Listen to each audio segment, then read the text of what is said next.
మాటది. కాబట్టి అందుచేత నిద్రించుచున్న నీవు మేలుకొని అనుంది. అంటే దేవుని బిడ్డ, మనం నిద్రపోతున్నామంటే ఎలా నిద్రపోతున్నాం?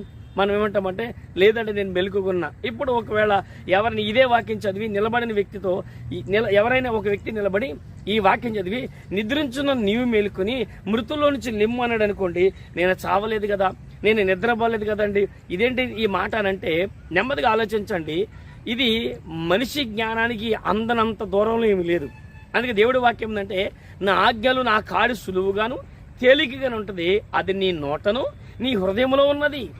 నోటిలో హృదయంలో ఉండేది ఏంటి అని అంటే దేవుని మాట. నోటితో మాట్లాడేది మాట, హృదయంలోంచి వచ్చేది మాట. హృదయంలో ఏది ఉందో నోరు అది మాట్లాడుతుంది కదా. ఆయన కాడి సులువుగా ఉంటుంది, ఆయన మాట తేలికగా ఉంటుంది.